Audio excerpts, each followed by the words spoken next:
m'appelle Evelyne Joss, je suis psychologue, psychotraumatologue, chargée de cours à l'Université de Metz. Bienvenue sur la chaîne Résilience Psy, dédiée à la psychologie et à la conscience. Aujourd'hui, j'ai l'immense honneur de recevoir Boris Cyrulnik.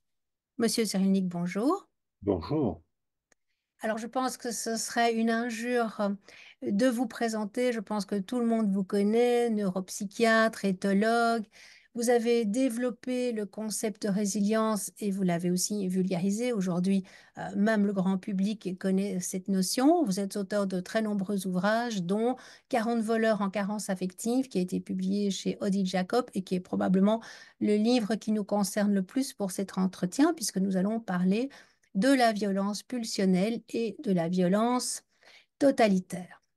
Alors, cette violence, elle s'exprime parfois déjà très tôt, à l'école gardienne, à la crèche, à l'école, à la maison, dans la rue aussi à partir de l'adolescence. Alors, bien entendu, cette violence, elle est partie constituante de l'espèce humaine, elle est en chacun de nous, mais nous apprenons aussi à juguler cette violence. Par contre, certaines personnes en arrivent à une agressivité, une violence sans fin, sans frein. Et donc, c'est de ça dont nous allons discuter aujourd'hui.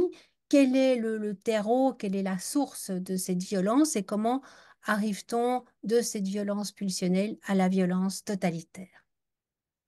Merci pour cette question. Alors, je vais commencer d'abord par, on est soumis à deux formes de violence, de racines de la violence. Une racine émotionnelle qui est donc cérébrale, mais le fait d'être cérébral ne l'empêche pas d'être relationnel, au contraire même. Et une autre violence, une autre source de violence qui est une source de violence due à une éducation particulière, à un langage totalitaire. Ces deux sources de violence sont donc hétérogènes, l'une dans une carence affective, une carence sensorielle qui provoque un défaut, une dysfonction cérébrale d'origine relationnelle, et l'autre qui est une manière de parler et surtout une manière de faire des récits qui soumet à un récit sans comparaison, sans contestation possible, le langage totalitaire. Voilà un peu l'idée que je vais vous proposer. Alors, pendant des millénaires, on a raisonné avec une métaphore qui arrêtait la pensée. Si un enfant se développe bien, c'est que c'est une bonne graine. Si un enfant se développe mal, c'est que c'est une mauvaise graine. Cette métaphore contient un implicite. La famille, la société, l'environnement n'y sont pour rien. S'il est bien, c'est qu'il est de bonne qualité, c'est-à-dire que c'est une métaphore qui prépare au racisme. Il y aurait parmi nous des enfants, des êtres humains de meilleure qualité que d'autres. Or, les mauvaises graines, quelle est la conduite à tenir pour une mauvaise graine? On l'arrache, et c'est ce qui a été fait pendant des siècles. On arrachait les mauvaises graines, c'est-à-dire les garçons surtout, qui passent à l'acte plus facilement que les filles, qui se soumettent à la pulsion plus facilement que les filles. Et ces garçons-là, il y avait des bagnes pour enfants. Il y en a un dans l'île de Porquerolles qui a été fermé en 1929. Et c'est un bagne où il n'y avait que des petits garçons, c'est-à-dire qu'en les isolant, en les considérant comme des mauvaises graines ou des bêtes sauvages, on aggravait leur violence, on les éduquait à la violence. Et puis, la deuxième source de la violence, c'est le langage totalitaire, c'est-à-dire que très tôt, on a pensé que si quelqu'un était mal, eh bien, c'était la faute de son voisin qui lui avait jeté un mauvais œil, c'était la faute des étrangers, c'est-à-dire les Juifs, les Arabes ou les sorcières qui ont été ou souvent brûlés pour avoir un savoir auquel elles n'avaient pas droit. Donc voilà un peu, j'espère que ça paraît énorme aujourd'hui, et pourtant on a fonctionné avec ces deux sources de violence et ces deux explications, la mauvaise graine ou le mauvais œil, pendant peut-être des millénaires, des siècles à coup sûr. Et puis est arrivée la Seconde Guerre mondiale, et là, il y a eu la Première Guerre mondiale, il y a eu peu d'orphelins pour une raison tragique, c'est que la plupart des soldats étaient des adolescents qui n'avaient pas encore le droit de vote et qui sont morts. 1,5 million de ces jeunes gens sont morts dans les tranchées. Ceux qui sont rentrés de la guerre, ou bien ils étaient gazés, handicapés à vie, ou bien ils étaient gueules cassées, déformés à vie, ou bien ils avaient des syndromes psychotraumatiques qui commençaient à être questionnés, mais qui n'étaient pas encore vraiment élaborés, puisqu'on considérait que ces soldats, n'étant plus capables de combattre dans les tranchées, ces soldats étaient considérés comme des traîtres. Certains ont donc été fusillés et d'autres recevaient des chocs électriques dans les hôpitaux de façon à être mieux dans les tranchées qu'à l'hôpital. Donc il y a eu peu d'orphelins. En revanche, dans la Seconde Guerre mondiale, il y a eu énormément d'orphelins sur la planète parce qu'il y a eu la Deuxième Guerre mondiale a provoqué 60 millions de morts. Et les enfants subissaient la guerre. Alors que dans la guerre de 14, les pères étaient les pères, les hommes, les jeunes hommes, les adolescents qui n'avaient pas le droit de vote, étaient dans les tranchées et les autres vivaient loin de la guerre. Alors que dans la Seconde Guerre mondiale, ils étaient bombardés comme les autres, ils pratiquaient, ils subissaient l'exode comme les autres, ils subissaient l'occupation comme les autres, ils voyaient des arrestations, ils voyaient les emprisonnements, et surtout, il y avait la faim, il y avait les rationnements alimentaires qu'ils subissaient peut-être plus que les autres, parce que quand on est enfant, on se développe très vite et on a beaucoup de besoins énergétiques. Et là, deux quelques psychanalystes ont soulevé le problème. Anna Freud et son amie Dorothy Berlam ont écrit Enfants sans famille et ont proposé l'idée que si ces enfants avaient des troubles, c'est parce qu'ils n'avaient pas de famille. Aujourd'hui, ça nous paraît d'une évidence atterrante. En 1943, c'était une nouvelle manière de penser. Et puis Spitz, qui était lui aussi psychanalyste, américain, professeur à Genève, a publié à partir de 1944 un petit livre merveilleux, La première année de la vie de l'enfant, où il pose tous les problèmes de la résilience. C'est-à-dire, il dit déjà pendant la grossesse, il faut voir quel est l'état mental et physique de la femme qui porte l'enfant. Il faut voir ensuite autour de la naissance, après la naissance, quel est l'environnement sensoriel de cet enfant. Et là, on pourra peut-être trouver des causes, et il écrit clairement à la fin du livre, si on réorganise une niche sensorielle autour de ces enfants, parfois terriblement retardés, parfois terriblement handicapés, ils peuvent reprendre un bon développement, ce qui est la définition de la résilience que vous trouverez écrit dans la dernière page de la première année de la vie de l'enfant de René Spitz, préfacé par Anna Freud. Le problème était posé, ça n'a intéressé personne. Et pourtant, Spitz et Anna Freud étaient déjà des notoriétés. Et puis, en même temps, quelqu'un qui n'était pas psychologue, pas encore psychologue, pas encore psychiatre, pas encore psychanalyste, mais qui était déjà éducateur, je souligne le mot éducateur, John Bowlby, constatait sur le terrain que les garçons, plus que les filles, certains devenaient délinquants, et il a fait une publication en 1943 qu'il a reprise plusieurs fois ensuite, dont la publication Princeps de 1951, le rapport qu'il a remis à l'Organisme mondial de la santé. Il appelle, alors dans sa publication clinique plus que scientifique, il dit, j'ai fait deux populations de garçons altérés.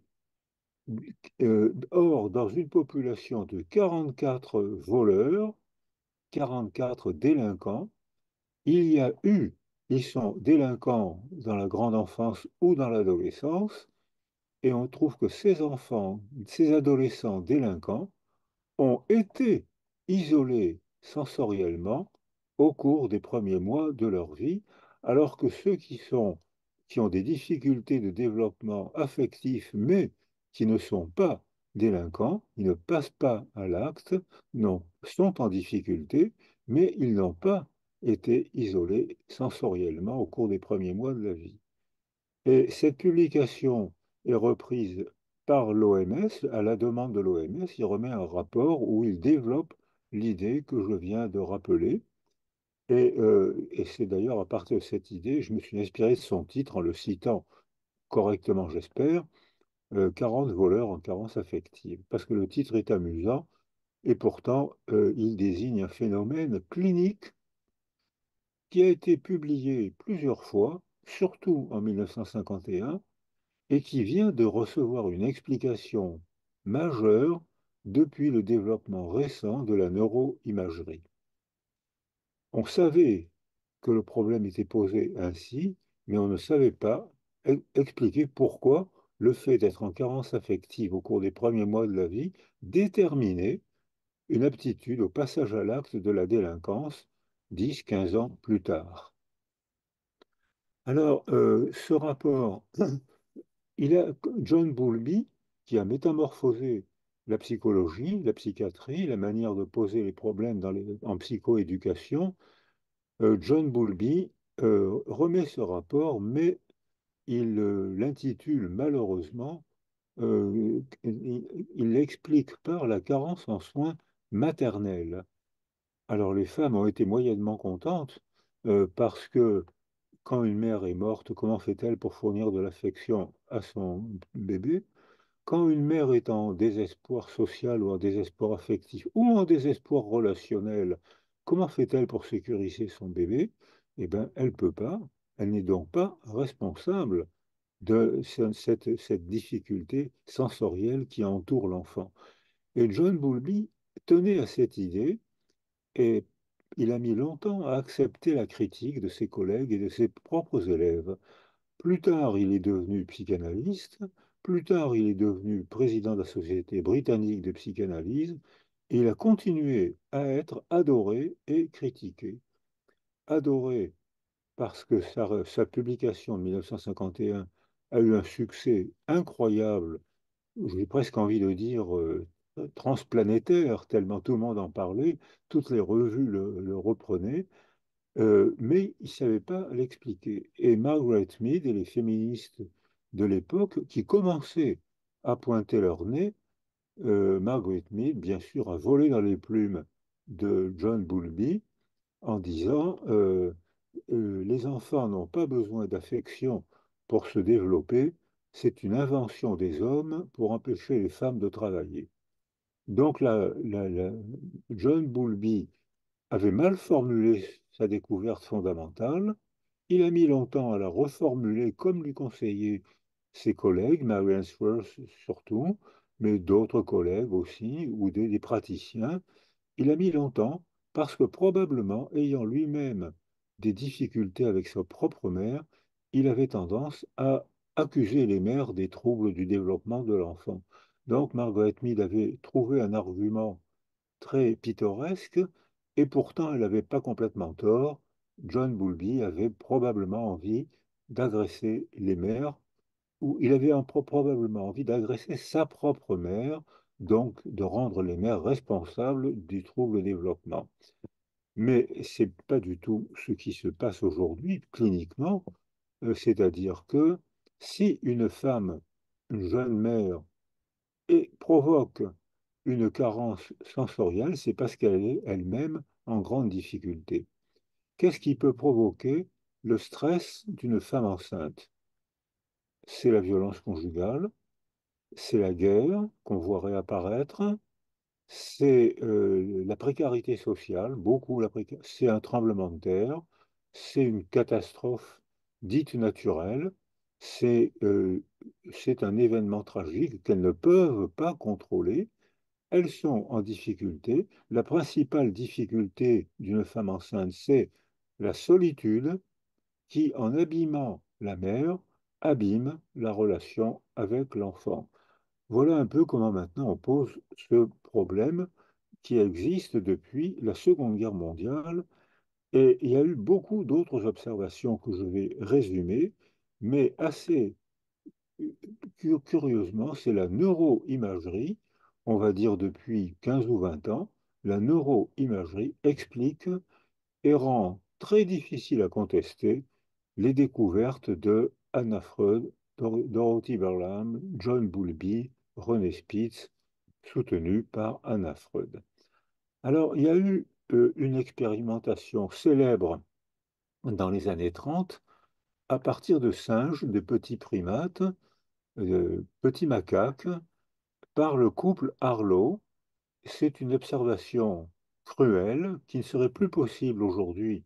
On n'a plus le droit de torturer les animaux comme l'a fait cette expérimentation, qui consistait à isoler totalement des petits singes macaques, même parfois ils étaient mis dans des tubes en acier, de façon à les priver de tout environnement.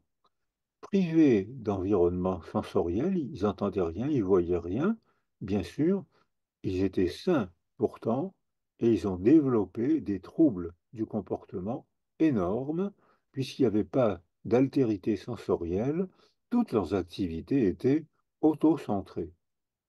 Et puis, la méthode expérimentale était excellente. Ils ont cherché, Harlow a cherché à réparer ce qu'il avait provoqué, c'est-à-dire introduire la douceur. Les singes ont repris un petit développement, introduire un groupe de frères, de ce qu'on va appeler frères et sœurs macaques. Les singes ont repris un développement un peu meilleur, remettre les singes dans le groupe. Ils ont été très agressés et finalement, ils ont repris un développement schématiquement. Conclusion de ces travaux qui ont bouleversé les années 30, euh, quand un être vivant, quand un mammifère est privé d'altérité, son développement est très gravement altéré.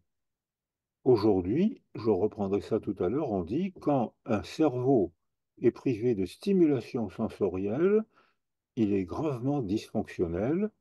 Quand un petit être vivant, mammifère humain ou mammifère non humain, est privé d'altérité, son cerveau devient gravement dysfonctionnel. Alors, les expériences de Harlow seraient interdites aujourd'hui, et pourtant, ce sont ces expériences, très bien faites sur le plan méthode expérimentale, qui ont permis de découvrir que les animaux, les mammifères, avaient été des êtres de sensibilité et pas seulement des machines, comme le proposaient Descartes et ses copains philosophes. Donc, cette cruelle expérience, ça joue un rôle majeur dans la défense des animaux. Ce sont des êtres sensibles et depuis 2015, une loi interdit de faire n'importe quoi avec ces mammifères. Ce sont des êtres sensibles. On ne peut plus tout se permettre. Alors, je fais cette introduction pour illustrer une idée, c'est que des idées qui paraissent évidentes aujourd'hui, eh bien, il a fallu des décennies pour les rendre évidentes. Et il a fallu des démarches expérimentales, et je le redis en soulignant, associées à des démarches cliniques. Aujourd'hui, lorsque on fait, il y a un accident de la vie isole ou un accident politique isole un mammifère humain ou un mammifère non humain, aujourd'hui, même sans faire de neuroimagerie, quand j'ai travaillé en Roumanie sur les mouroirs de Bucarest provoqués par une décision politique par Ceausescu qui demandait aux femmes de travailler 14 heures par jour, qui les empêchait d'avorter, qui les empêchait d'être maîtresses de leur fécondation, de leur fécondabilité. Donc elles étaient obligées par la loi de mettre au monde des enfants. Il n'y avait pas de crèche, il n'y avait pas d'assistante maternelle. Elles travaillaient 14 heures par jour. Ces enfants ont été mis dans des mouroirs avec effectivement, comme je viens de le rappeler, d'énormes troubles du comportement, en grande majorité comportement auto-centré. Et lorsque on faisait des dosages d'hormones sexuelle et d'hormones de croissance, on voyait que cette privation d'altérité n'avait pas assez stimulé la base du cerveau, le diencéphale, et que ces enfants étaient de petite taille avec des balancements incessants, comme on le voit banalement dans la clinique quotidienne, par déficit d'hormones de croissance et par déficit d'hormones sexuelles, ces hormones-là étant stimulées si l'environnement est correctement stimulé, correctement enrichi. Et en 1982, il y a eu un prix Nobel, le prix Nobel d'Hubel et Wiesel.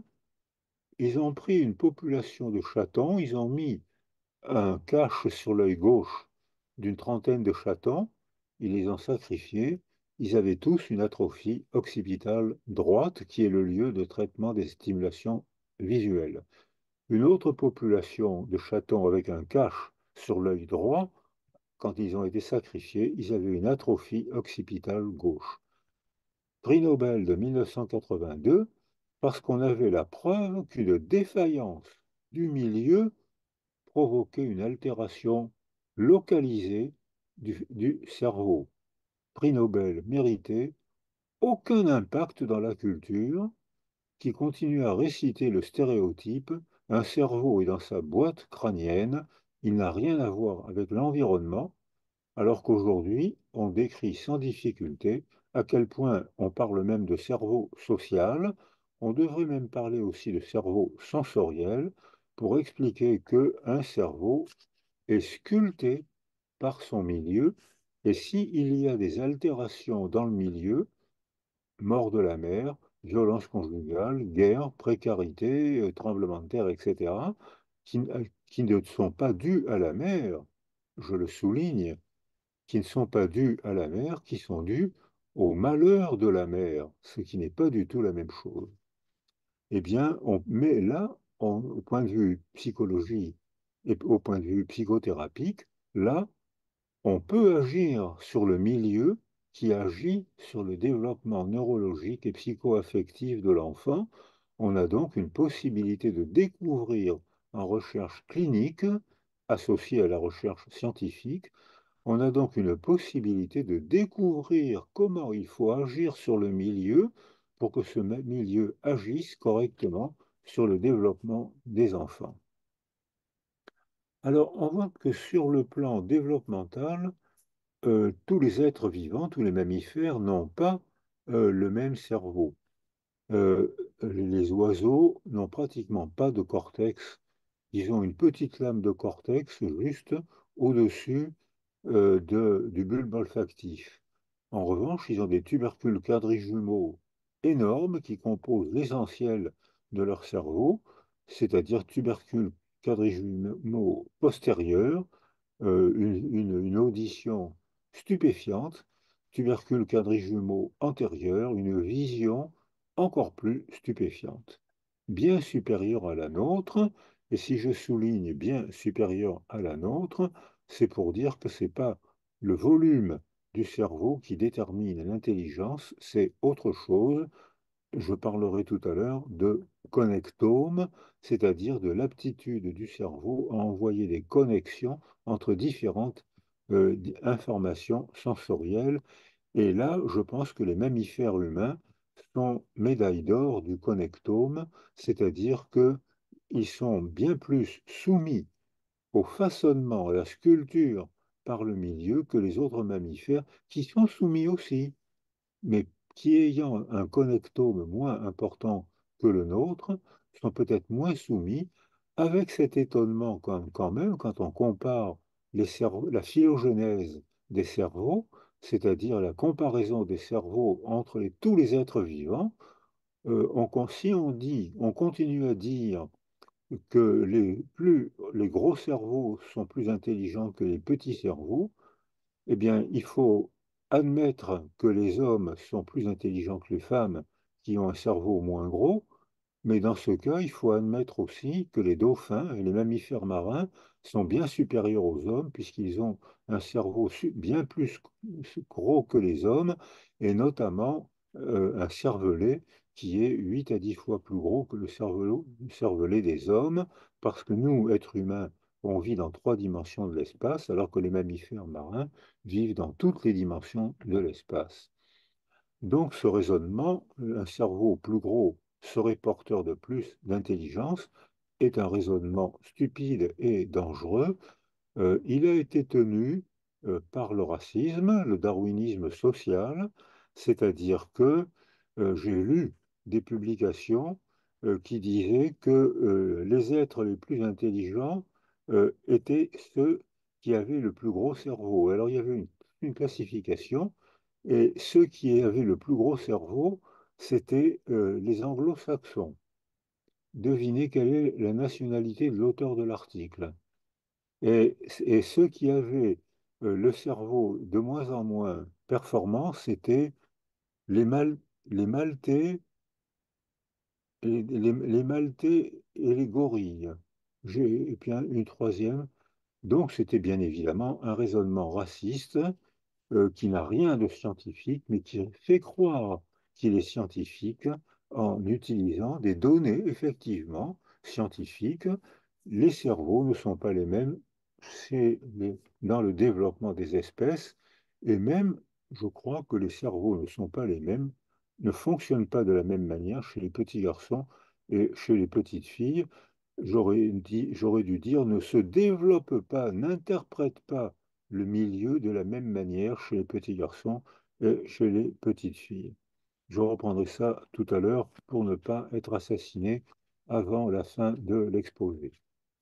Alors, donc, et puis surtout, ce raisonnement est stupide et criminel parce que si il était pertinent, il faudra admettre que les dinosaures sont bien plus forts que nous, puisqu'ils ont un cerveau bien plus, ils avaient un cerveau petit par rapport à leur corps, mais bien plus gros que le nôtre. Et puis surtout, il y a eu une tragédie dont la neuroimagerie devra se méfier, c'est le darwinisme social. Le Darwin avait écrit que l'environnement sélectionne le plus apte à vivre dans cet nouvel environnement, ce qui est largement confirmé aujourd'hui. Mais le plus apte, c'est pas le plus fort. Et le darwinisme social a dérivé le concept en disant c'est la sélection du plus fort. Or, les dinosaures étaient beaucoup plus forts que les êtres humains. Ils ont disparu parce que c'était les rongeurs qui se sont développés, qui étaient beaucoup moins forts, mais qui étaient les plus aptes à vivre dans ce nouvel environnement. Et on voit que dans les guerres qui réapparaissent sur la planète aujourd'hui, ceux qui sont envoyés au casse-pipe, c'est les plus forts. Et ceux qui gouvernent, c'est pas les plus forts, c'est les plus aptes à manipuler les foules avec des récits. Et ça, les animaux sont moins doués que nous pour se soumettre et pour habiter des récits coupés de la réalité sensible, ce que le langage totalitaire dont je parlais tout à l'heure. Et là, les êtres humains sont doués pour se soumettre et pour habiter un langage complètement coupé de la réalité sensible. Ça peut donner des merveilles, les œuvres d'art, la littérature, la spiritualité, l'histoire. On se soumet à un récit impossible à vérifier, Dieu, euh, la Renaissance, impossible à vérifier, mais on peut aussi se soumettre à un récit délirant, des privatifs, l'IRA, le sillon tracé sur la Terre. Ce récit délirant, c'est la définition du délire logique, et ça, les êtres humains sont très doués pour se soumettre à des délires logiques. Si vous ne me croyez pas, allumez la télévision ce soir et vous verrez le nombre de délires logiques qu'on peut entendre actuellement. Et les hommes, les plus forts, surtout physiquement, les plus courageux, sont envoyés au casse-pipe pour réaliser le délire de celui, plus que celle, qui n'est pas le plus fort physiquement, mais qui est le plus doué pour fabriquer des récits qui soumettent les autres. Alors, cette aptitude-là, c'est une manière d'observer. Et à la commission des 1000 premiers jours, euh, on a, on a proposé, j'ai proposé inspiré par Darwin, mais darwinisme évolutif, hein, surtout pas darwinisme social. Là, il y a un contresens qui me blesse, qui nous blesse. Dans le darwinisme évolutif, je proposais qu'il y ait trois niches. La première niche sensorielle, c'est le ventre des femmes. Le système nerveux des bébés commence à se développer très tôt dans le ventre des femmes. On voit apparaître déjà le filet, des petites organisations limbiques, des petites organisations de paléocortex, et progressivement, quand le bébé arrive au monde, il a déjà un gros cerveau, ce qui explique probablement la naissance prématurée des bébés humains, parce que déjà l'accouchement n'est pas toujours facile, parce que les bébés ont un gros cerveau, une grosse tête. Donc ça veut dire qu'ils arrivent, et surtout ils arrivent au monde avec un cerveau déjà circuité par les émotions maternelles. Si la mère est en paix, alors les trois niches sensorielles, le ventre des femmes, le corps des femmes, la verbalité.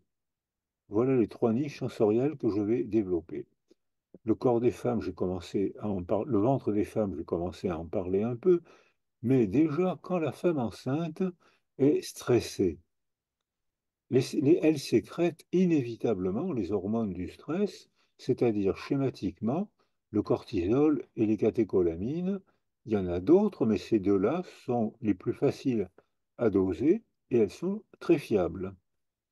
Lorsqu'il y a un stress aigu, le bébé reçoit un flash de cortisol. Si la mère est vite sécurisée, ce n'est qu'un flash et le bébé, après avoir sursauté dans le ventre de sa mère, le bébé, après avoir sursauté, reprend son développement. Il n'y aura pas de séquelles. En revanche, si le stress est chronique, le cortisol et les catécholamines finissent par franchir la barrière du placenta et lorsque le bébé déglutit du liquide amniotique, ce liquide est bourré de cortisol et de catécholamines toxiques pour son système limbique qui est déjà construit pendant la grossesse. Et ces bébés-là arrivent au monde avec déjà une dysfonction cérébrale et particulièrement une atrophie du système limbique qu'on peut voir sans difficulté à la neuroimagerie fonctionnelle. Donc, conclusion pratique, il est très important que de fiche la paix aux femmes enceintes pour les laisser faire tranquillement leur boulot de femme enceinte. Et dans ce cas, le bébé aura autour de lui tout ce dont il a besoin pour se développer. Et si elle est stressée, si c'est la violence conjugale, ben, il faut intervenir le plus tôt possible. Un facteur de stress très important, c'est déjà la solitude, où on le voit par exemple, c'est les troubles du développement personnel de la mère, ce qu'on voit par exemple dans les très étonnants dénis de grossesse. J'ai eu l'occasion d'en voir quelques-uns, c'est très impressionnant, où on voit la femme enceinte jusqu'aux yeux, qui affirme qu'elle n'est pas enceinte, et son entourage confirme qu'elle n'est pas enceinte. Ce qui prouve à quel point il y a déjà un phénomène de contagion des émotions, de contagion des représentations, puisque je n'ai pas une grande expérience, mais les quelques cas que j'ai eu l'occasion de voir, la mère de la femme enceinte et le mari disaient, mais non, elle n'est pas enceinte alors que elle était enceinte jusqu'aux yeux. Mais l'évidence n'était pas la même. Lorsque la mère accouche, elle met au monde un bébé avec un bouillonnement neurologique stupéfiant. Alors les chiffres varient entre 300 000 synapses à la minute ou 1 million de synapses à la minute. Ça n'a pas grande importance parce que c'est l'ordinateur qui fait le calcul. On a Dehaene, Stanislas Dehaene ou Morange n'ont pas obtenu ces chiffres avec un papier et un crayon. C'est l'ordinateur qui a trouvé ça. Alors je ne garantis pas le chiffre, mais je garantis la stupéfiante le bouillonnement des synapses à cet âge de la vie, c'est très beaucoup. On va dire c'est très beaucoup. Et, ça peut bouillonner dans tous les sens selon l'organisation de l'alentour maternel. Si la mère, la jeune maman, est entourée par celui que de mon temps on appelait le mari, je ne sais plus ce qu'il faut dire aujourd'hui, le premier conjoint, la grand-mère, je ne sais plus ce qu'il faut dire, euh, mais celle, oh là là, j'ai dit, là vraiment, j'ai structure de parenté, là, elles prennent un méchant coup. À la commission des 1000 premiers jours, on n'a pas su définir le père. Et maintenant, il y a de plus en plus de pays qui, sur les passeports, remplacent dénomination mère-père par la dénomination premier parent, deuxième parent. Comment le bébé va faire pour appeler bonjour mon premier parent, bonjour mon deuxième parent? Je pense à Camus, la belle phrase de Camus, mal nommer le monde, c'est ajouter au malheur du monde. Hein, c'est une très belle phrase. Et là, on est malheureux. Je crois on est en plein dedans.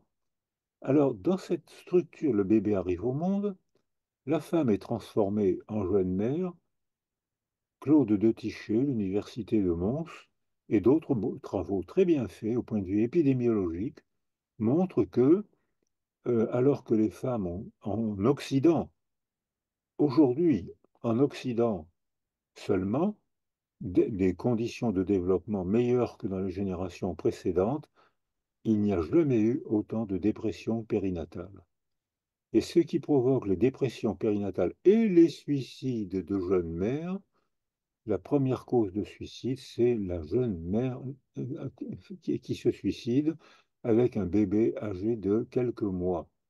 La cause de ce suicide, c'est la solitude. Et là encore, on peut agir sur le milieu qui agit sur la jeune mère.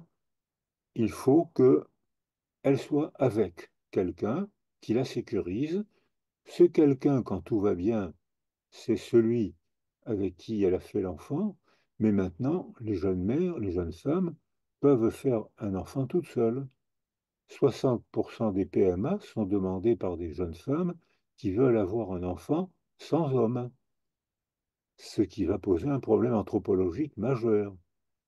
Et puis l'autorisation du mariage homosexuel font qu'actuellement, quand il y a deux femmes homosexuelles, l'une des deux fait une fécondation artificielle, elle porte l'enfant. Il faut que l'autre soit près de cette jeune femme pour l'entourer au moment où elle mettra au monde l'enfant. Et dans ce cas-là, ces deux femmes homosexuelles vont organiser une niche sensorielle stable, sécurisante pour la mère, pour les deux femmes et pour le bébé, ce qui explique que les enfants élevés par des couples d'homosexuels femmes, parfois par des couples homosexuels hommes, ça pose d'autres problèmes, ces enfants se développent bien.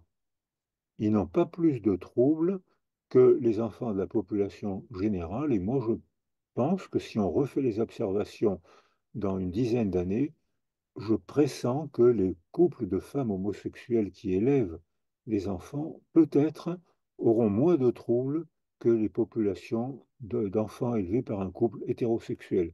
C'est une hypothèse. La conclusion aujourd'hui, c'est qu'ils n'ont pas plus de troubles que la population des hétérosexuels parce que ces deux femmes organisent une niche sensorielle qui sécurise celle qui a porté l'enfant et qui organise autour du bébé une niche sensorielle stable, sécurisante, fortifiante. Il a tout pour bien se développer. Mais ça pose un problème anthropologique passionnant et un problème majeur. Alors, euh, l'explication, on arrive maintenant à la troisième niche sensorielle qui est celle de la verbalité. Or, on a montré à Toulon que les basses fréquences de la voix, j'ai pas dit les mots, hein, les basses fréquences de la voix passe très bien le corps de la mère et le liquide amniotique et viennent vibrer contre le front, la bouche et les mains du fœtus. C'est-à-dire que quand la mère parle, c'est comme si elle caressait le front, la bouche et les mains du bébé qu'elle porte. Et quand le bébé arrive au monde, il reconnaît cette caresse, ces basses fréquences, et Eliane Noireau et d'autres ont montré que dans l'heure qui suit sa naissance, le bébé tourne la tête et les yeux en direction de la voix de sa mère, alors il ne répond pas à toute autre voix masculine ou féminine. Mais en revanche, il répond très vite dans l'heure qui suit sa naissance, non pas à la voix de la mère, mais aux basses fréquences de la voix de la mère, et notamment euh, Pierre Rousseau, à l'université de Mons, a montré que quand le bébé arrive au monde, quand la mère le met au sein, le bébé accroche le regard de la mère, c'est-à-dire la brillance des yeux, les saccades oculaires à 30 centimètres. C'est exactement ce qu'il faut pour mettre le bébé au sein, pour accrocher le regard de la mère. Si la mère est sécurisée par celui que de mon temps on appelait le mari, le père, si la mère est sécurisée, le bébé a autour de lui tout ce dont il a besoin pour se développer. Si la mère est malheureuse ou insécurisée, ou comme on l'a fait, Madame, vous êtes en train de nourrir votre bébé au sein ou au biberon, voulez-vous regarder l'écran de la télévision qu'on a disposé près de vous?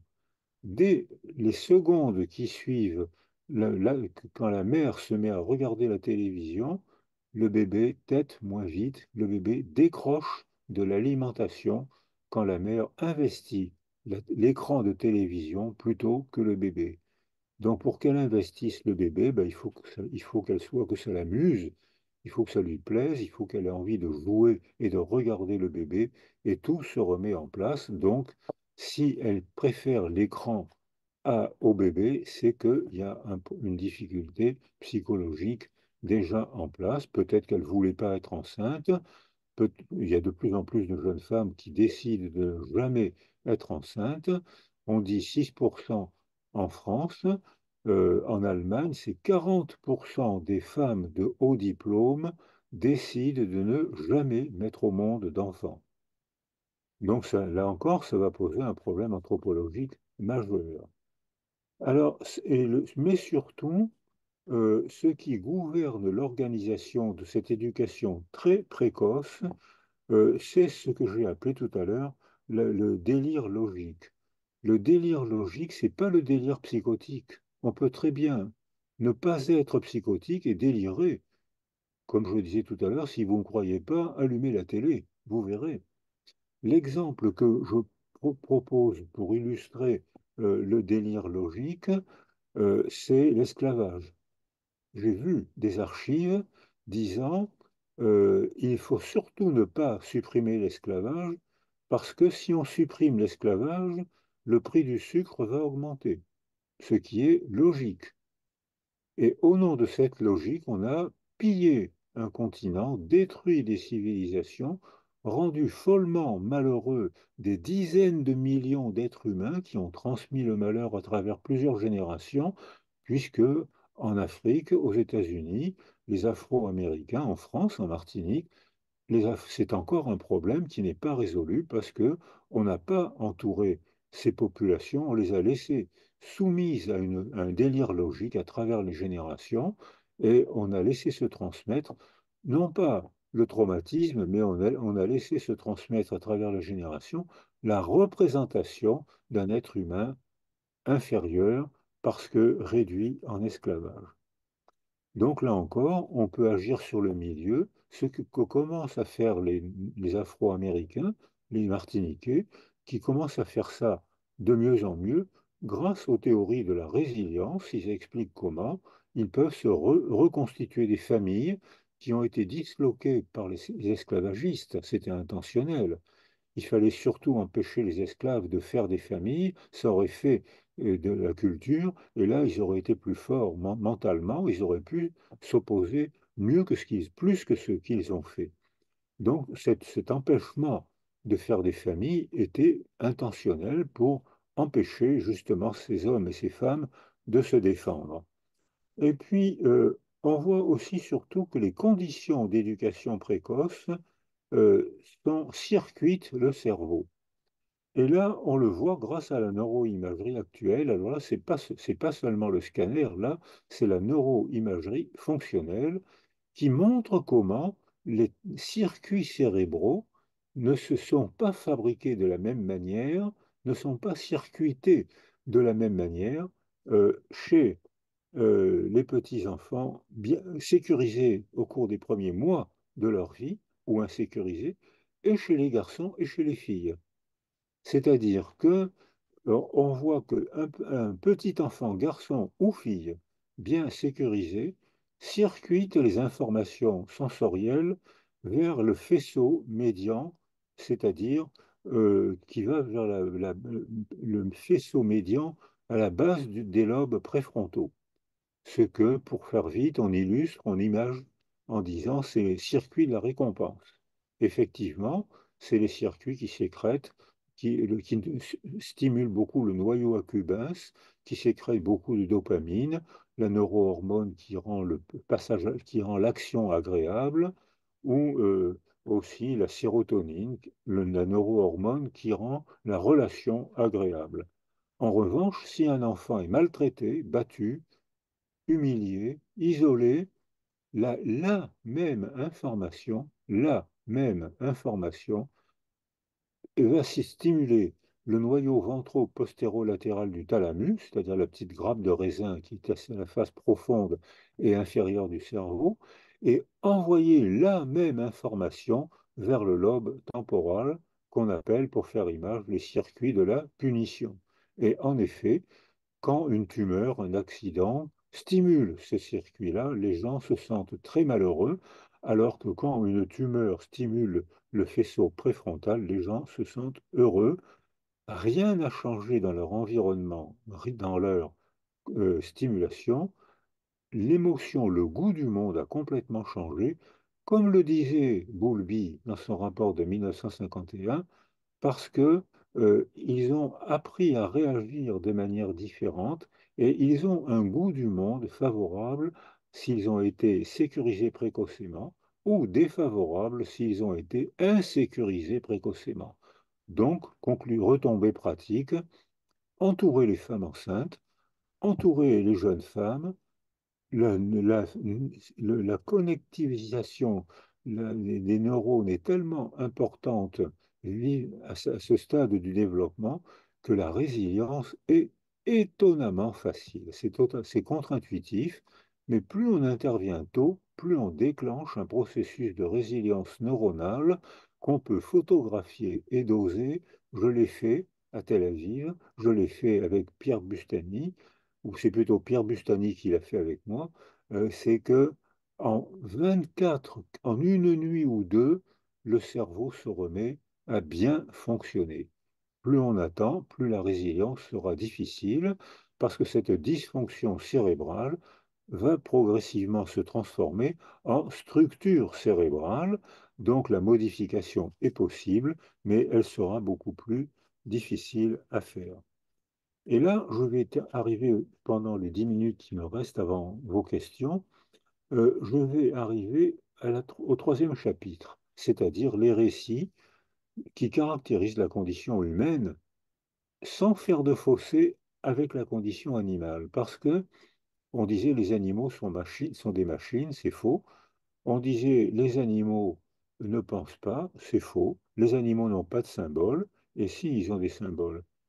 Les goélands qui courtisent une goélande, je ne sais pas comment on dit le féminin du goéland, lui offrent un poisson. Si la femelle prend le poisson, ça veut dire qu'elle accepte la séquence ultérieure de la parade sexuelle. Si la femelle prend le poisson et le gobe, ça veut dire que le mâle peut aller se faire cuire un œuf. C'est-à-dire que c'est un symbole, c'est plus un poisson, c'est un poisson qui représente quelque chose qui n'est pas là, c'est la définition du symbole. Donc les goélands démontrent que les animaux accèdent très tôt à mettre un objet là pour représenter un autre objet qui n'est pas là. C'est la définition du symbole. Donc les animaux ont accès au symbole, ils ont même accès au monde mental, puisqu'ils peuvent mentir, c'est-à-dire ils peuvent faire des manipulations comportementales qui gouvernent le monde mental de l'autre. Alors l'exemple le plus illustratif que je propose, une femelle, on offre une petite boîte de raisins secs et de bananes à une femelle. Elle la mange et s'il y en a trop, elle va cacher son trésor alimentaire. Et à ce moment-là, elle laisse le trésor alimentaire dehors. On fait rentrer des femelles et des mâles. Donc, la femelle qui sait où est le trésor alimentaire sait aussi que les mâles qui sont plus gros et plus rapides et plus agressifs que les femelles vont se servir les premiers. Parce que chez les primates non humains, les mâles n'ont pas les bonnes manières qu'ont les primates humains. Et donc, ils vont se servir les premiers. Donc, elle pousse des cris de joie, elle bondit de joie et se dirige de l'autre côté de la boîte qui contient le trésor alimentaire. Les mâles plus rapides foncent, et pendant ce temps, la femelle va tranquillement prendre la réserve de raisins secs qu'elle avait mis de côté. Donc, elle a intentionnellement manipulé le monde mental des autres pour sauver son trésor alimentaire. Donc, le mensonge est une preuve de l'existence du monde mental chez les mammifères non humains. Chez les humains, bien sûr, ça n'existe jamais. Mais ça veut dire qu'ils ont un monde mental. Mais ils n'ont pas accès. Alors, les théories de l'esprit existent chez beaucoup d'animaux.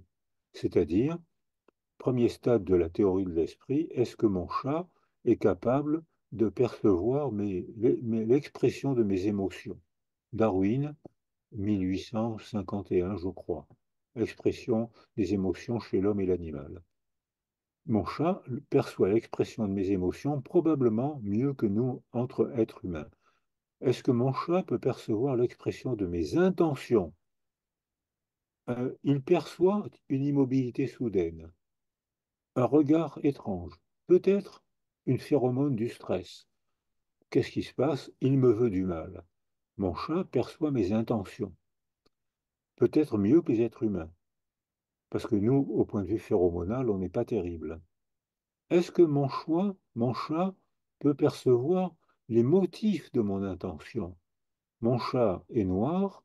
Au Moyen Âge, on disait que les chats noirs sont les représentants des Arabes qui ont volé le tombeau du Christ.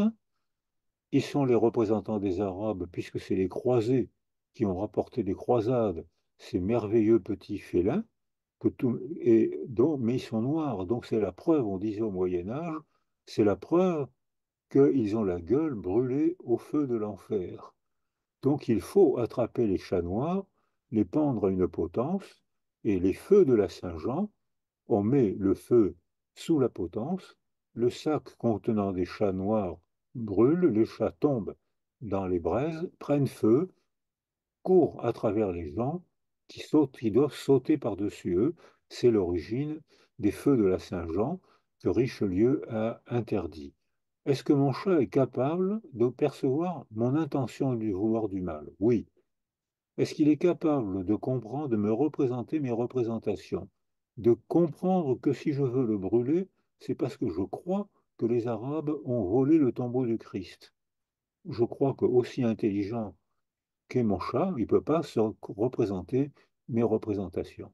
Et nous, êtres humains, on vit là-dedans. On vit dans la représentation des représentations des autres. Parfois pour des merveilles, le théâtre, le cinéma, la littérature, la philosophie, la psychologie, pourquoi pas, on vit, et pour des horreurs, le délire logique dont je parlais tout à l'heure, et les délires logiques, c'est la pensée paresseuse.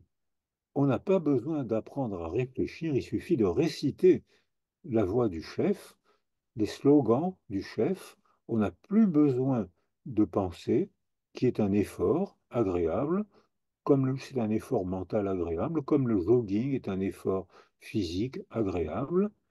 Donc, on n'a plus besoin de penser par soi-même, on se sent bien, on a une illusion de pensée en récitant la parole du chef, chef religieux, chef laïque, chef profane, parfois même chef scientifique. On voit comment, dans l'histoire des idées scientifiques, certaines idées ont été prises par des scientifiques totalitaires qui les imposaient aux étudiants. je l'ai sûrement fait, comme vous, hein, je l'ai sûrement fait, apprendre des théories idiotes, et parfois même criminelles. Euh, Quand j'ai passé mon CES de psychiatrie, on avait au programme les théories de Morel, la dégénérescence hérédo-familiale, défendue par Émile Zola dans les Rougon-Macquart, récupérée par les nazis. Il y a des familles, des lignées de familles où on est alcoolique, violeur, débile, de père en fils. C'est la preuve qu'il y a une dégénérescence. Personne ne se disait si effectivement il y a des lignées où on a du mal à avoir l'école, c'est peut-être parce qu'il y a une défaillance sociale énorme. Personne ne se posait cette question. La pensée paresseuse, c'était ils sont génétiquement mauvais, ça transmet le gène de la médiocrité à travers les générations. On a fonctionné très longtemps comme ça. J'ai dû apprendre les théories de Morel pour me préparer mon CES de neuropsychiatrie. Puisque je suis un archéopsychiatre, j'ai été diplômé avant mai 68. C'est-à-dire que on voit comment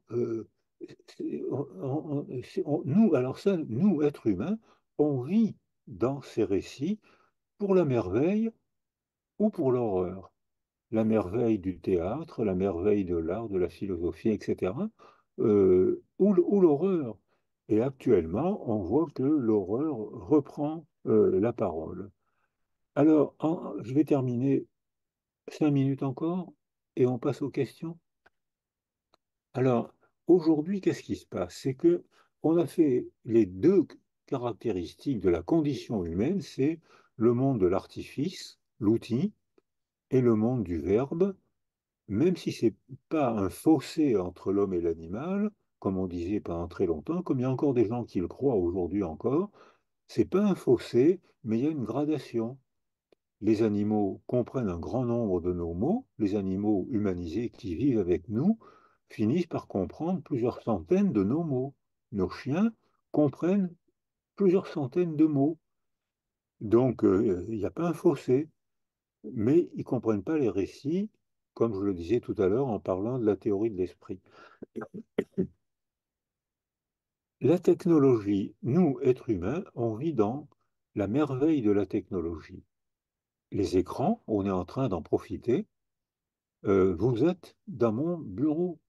Vous vous rendez compte, Evelyne, Joss, Madame Joss, vous êtes dans mon bureau. Si c'est pas de la magie, ça, eh ben, c'est difficile à croire, et pourtant, je vois que vous êtes dans mon bureau. Donc, c'est la magie de la technologie. Donc, merci les écrans. Pas merci les écrans quand eux aussi se mettent à faciliter les délires sur les réseaux sociaux qui ont toujours existé. Hein, les réseaux sociaux, quand j'étais gamin, c'était le journal. Je ne lisais que le journal que lisaient mes copains. S'ils lisaient un autre journal, ce n'était pas mes copains. Hein, c'est-à-dire qu'on lisait. Donc ça existait, les rumeurs existaient. C'était des réseaux sociaux. Mais c'était aujourd'hui, un réseau social peut fonctionner en quelques secondes et déclencher un phénomène de croyance délirante, délire logique. Il peut déclencher un phénomène de croyance délirante en quelques secondes. Ce qu'on voit, euh, j'ai des amis qui vivent au Proche-Orient actuellement, c'est c'est un délire contre un autre délire. Et les gens s'entretuent. Et nous, en Europe, on ne fait pas mieux. Et on n'a pas fait mieux pendant les guerres, pendant les siècles précédents. Donc, c'est pas méprisant de ma part, hein. C'est pour dire que tout être humain peut vivre dans la merveille de la technologie, dans la merveille des récits et dans l'horreur, les effets secondaires. Quand j'étais praticien, je participais à des recherches sur des médicaments avant la commercialisation. Avant la commercialisation, on cherchait à dépister les effets secondaires. Est-ce que vous avez déjà vu un homme politique ou une femme politique chercher à dépister les effets secondaires de ce qu'elle raconte? Non, ils ont une conviction délirante. Ils ont une conviction délirante qui fait que convaincus d'avoir la seule raison, je viens de définir le langage totalitaire, la raison de mon chef religieux, de mon chef scientifique, de mon chef laïque, de mon chef profane, de mon chef commercial. Je crois tellement que mon chef ne peut pas se tromper que je me soumets à un langage totalitaire. Et ça, les animaux ne savent pas le faire. C'est pour ça qu'ils se bagarrent, ils s'en privent pas, comme nous, êtres humains, on sait aussi se bagarrer, mais ils ne peuvent pas se soumettre à une idéologie délirante. Ils ne peuvent pas organiser la société techniquement pour faire disparaître de la planète des populations entières de gens qui n'ont pas les mêmes croyances qu'eux. Je viens de définir le génocide. Voilà les quelques... Je peux continuer si vous voulez, mais on peut échanger si vous voulez. Et peut-être une réflexion suivie d'une question. Donc, on a parlé des filles et des garçons.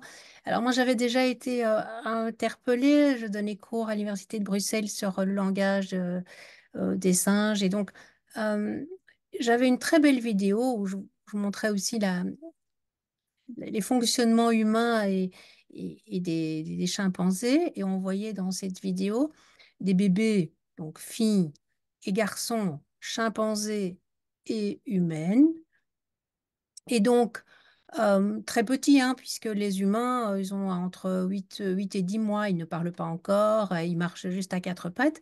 Et donc, ils sont seuls dans une pièce avec des jouets, donc assis, et un homme rentre masqué avec un masque effrayant. Et alors, on voit des réactions extrêmement différentes entre les bébés filles et les bébés garçons, qu'ils soient chimpanzés ou qu'ils soient humains.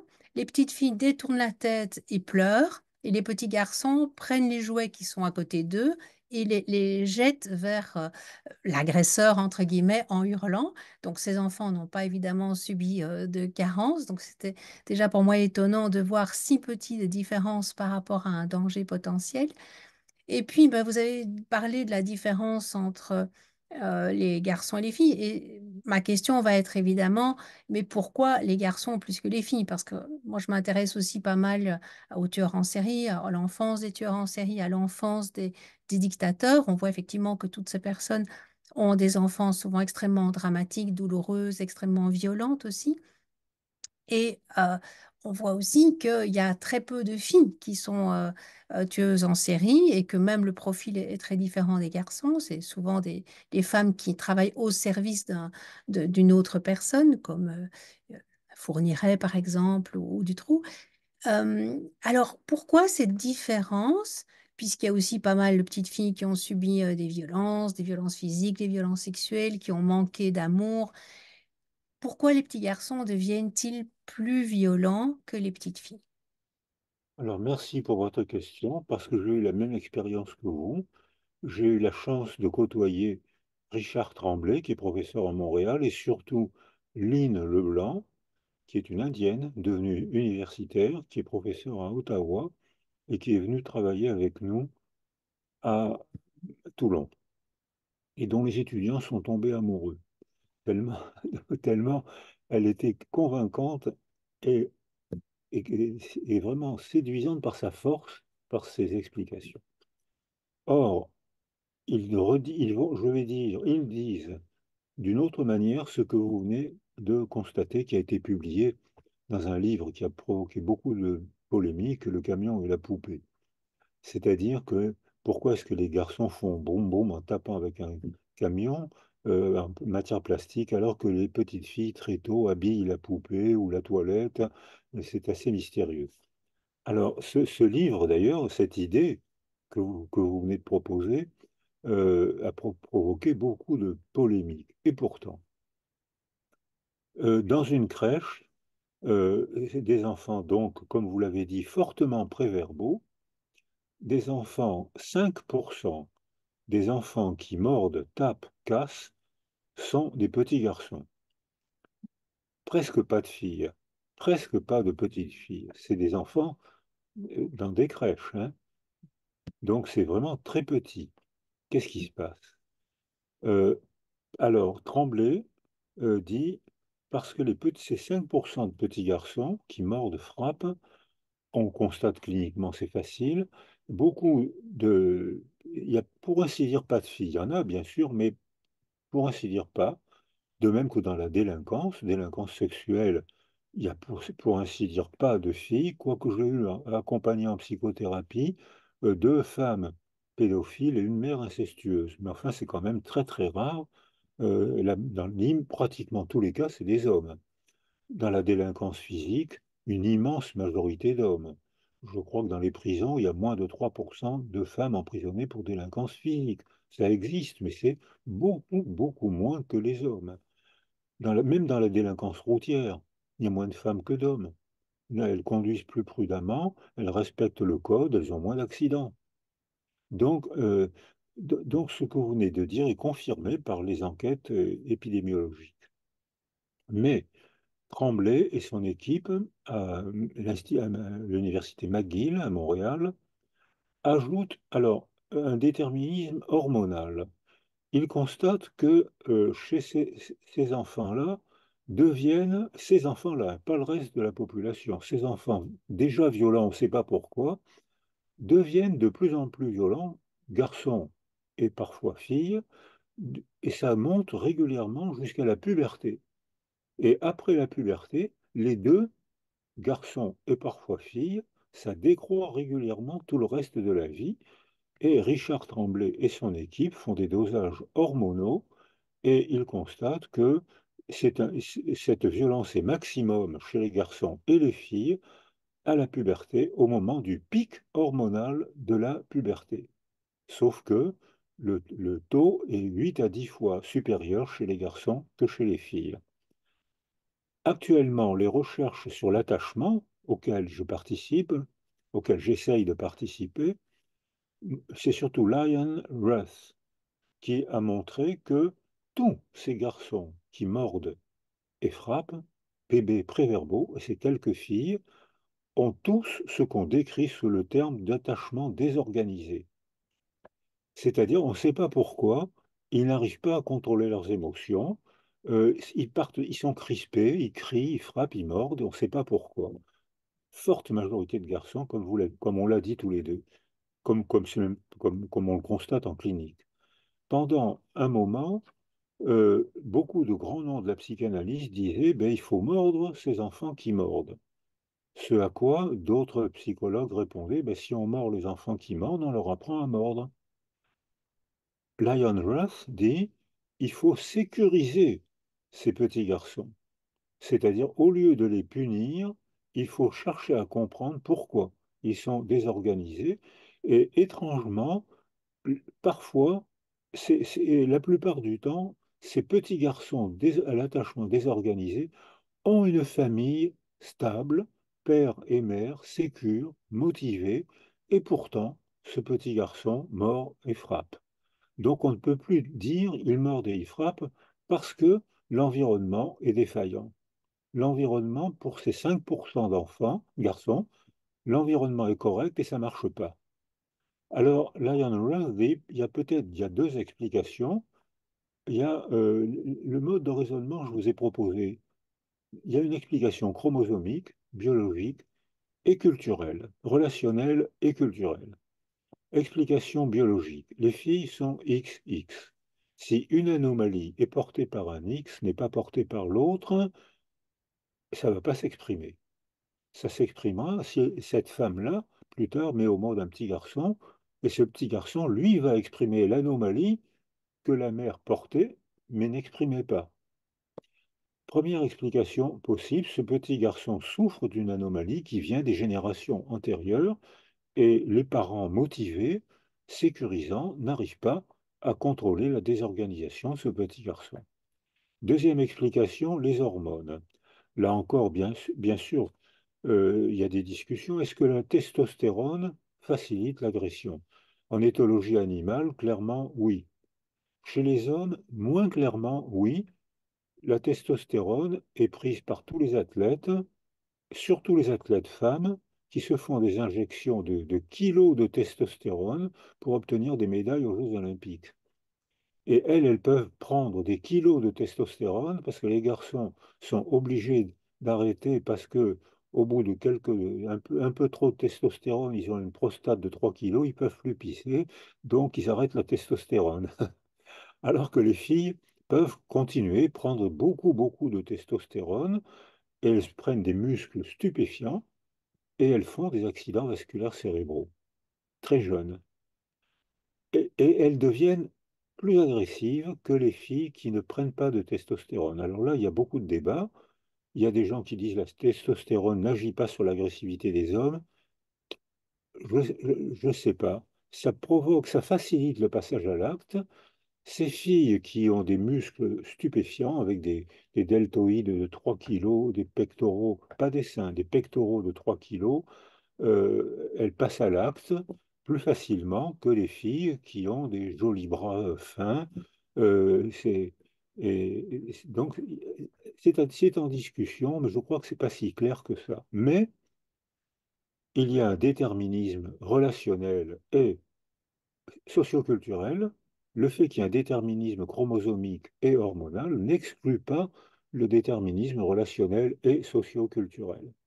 Déterminisme relationnel, ces petits garçons qui mordent et frappent à la crèche font le vide autour d'eux. Les autres bébés ont peur d'eux, ils jouent pas avec eux, et ces enfants sont isolés, ce qui aggrave leur attachement désorganisé. Ils jouent pas, ils apprennent pas à parler puisqu'ils sont seuls.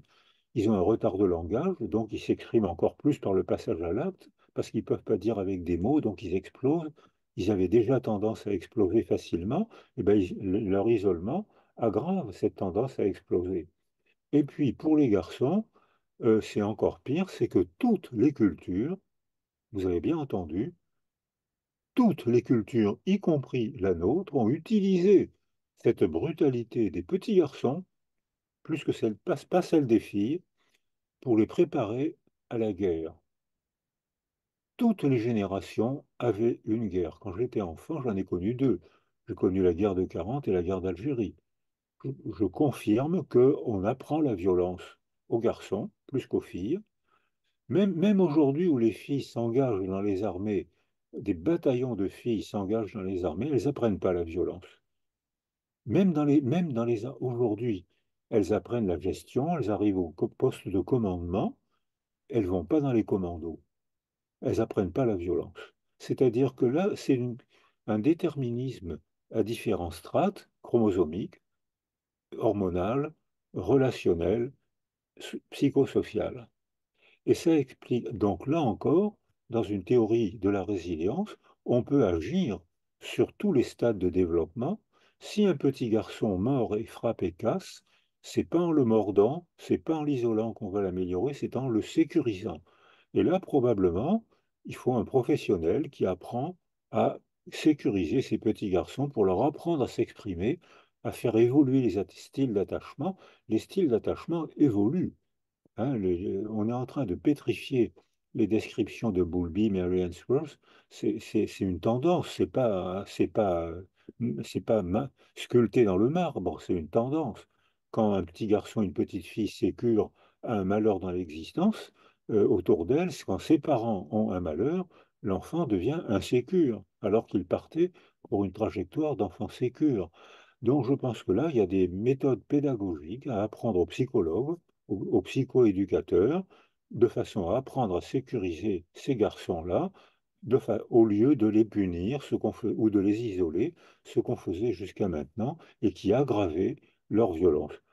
Tous les hommes qui ont tué des femmes, qui tuent des femmes, quand on fait des enquêtes rétrospectives qui sont sujettes à caution, parce qu'il faut demander à l'entourage comment il était quand il était bébé, pour l'instant, ce qui apparaît, c'est que tous ces hommes que les féministes appellent justement féminicides, hein, tous ces hommes avaient un attachement désorganisé quand ils étaient bébés. On n'a pas su les aider. Et on les laisse évoluer de plus en plus mal jusqu'au moment où quelqu'un les fait terriblement souffrir en leur piquant leur femme et ils tuent la femme. Alors qu'un jaloux, lui, tuerait plutôt l'homme. Est-ce que vous pensez que l'évolution de la société, avec les femmes qui sont moins entourées qu'elles ne l'étaient, il y a beaucoup de séparations, beaucoup de divorces, on est aussi assez éloigné des familles élargies, même quand on est près de sa famille élargie, souvent les gens travaillent encore, donc on a finalement relativement peu de soutien. Est-ce que vous pensez que ça peut être un facteur vulnérabilisant pour les générations à venir? Alors, c'est à coup sûr un facteur vulnérabilisant pour les femmes elles-mêmes. C'est-à-dire qu'il n'y a jamais eu autant de dépression périnatale alors que les femmes s'épanouissent mieux que jamais en Occident. Donc, au Japon, où j'ai eu le bonheur de travailler, les filles à l'école ont des résultats nettement supérieurs aux garçons. C'est la même chose en France, c'est la même chose dans tous les pays, y compris dans les pays maghrébins. Où là, ça pose un autre problème, c'est elles ont des résultats scolaires supérieurs aux garçons, mais elles n'ont pas les places qu'elles n'ont pas volées, et pourtant elles ne les ont pas. Donc ça pose des problèmes politiques, éducatifs, anthropologiques. Alors, et les femmes payent cher au Japon. Alors, jusqu'à maintenant, je disais, dans tous les pays du monde, quand j'ai remis le rapport sur le suicide à Jeannette Bougram, je disais, dans tous les pays du monde, les femmes, les adolescentes, pensent plus au suicide que les garçons, mais les garçons aboutissent plus au suicide que les femmes.